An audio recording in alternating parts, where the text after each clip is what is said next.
So here's the first bill signed by me. There we go.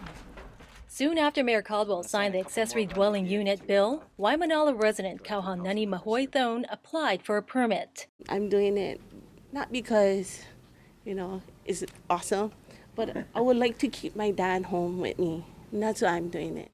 The bill makes it easier for homeowners like Mahoithone to build a rental unit on their property.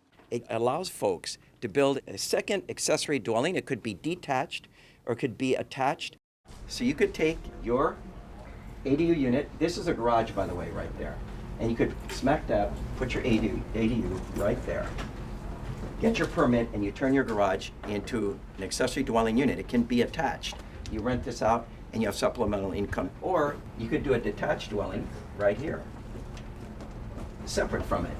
And you could move it around different places as long as you meet the requirements for setback. But small kind, not large, where it becomes unaffordable.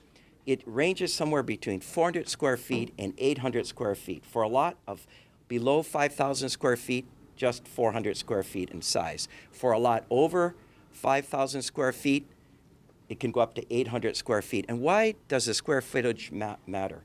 We know that if it's a large unit, it's going to rent for a lot more. And we want units to be built that are affordable to those who demand affordable rentals. Caldwell says the bill will help address the shortage of affordable housing on the island. We are not building affordable rentals in the numbers that we need to address the problem. In my own city council district, we have single-family homes designed for families, one single family to live in, where we've got upwards of a dozen people living, sometimes sharing 3 bedrooms and 1 bathroom. EAH Housing is a nonprofit developer and manager of affordable rental housing, and we primarily serve those at 60% and below the area median income. I can speak all day long, if you'd like, about the demand for housing at our income levels. It is huge. We have long waiting lists at all our properties, whether it be senior properties or multifamily properties. According to the city, up to 20,000 homeowners can take advantage of the new law. My office has received calls from a number of residents who have already expressed interest in developing ADUs on their properties. These include homeowners who would like to generate supplemental rental income to help them offset the high cost of mortgages, insurance, utilities, and real property taxes. These also include elderly individuals, senior citizens who would like to use their ADUs for caregivers and thereby provide them with a sense of security.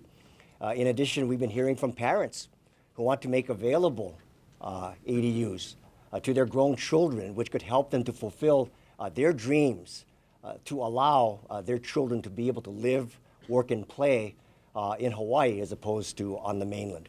And of course, we're concerned about things like density, so we want to make sure that you cannot build more than 50% of your lot.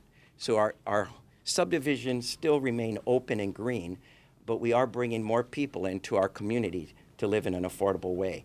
Caldwell says to make sure homeowners don't abuse the law by operating accessory units as short-term vacation rentals, there's a provision in the bill that says the units have to be rented for 6 months or longer.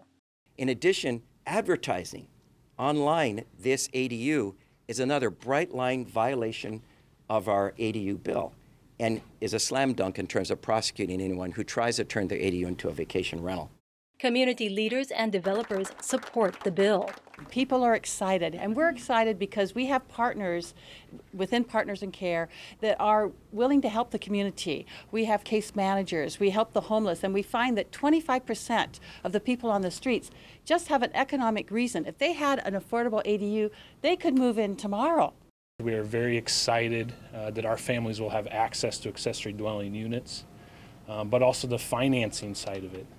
On the other side of our shop at Hawaiian Community Assets, we do lending, and so we are taking the plunge as a community development financial institution to be a financing source for low-income families who want to pursue ADUs but may not have the capital to do so or the education to learn the steps.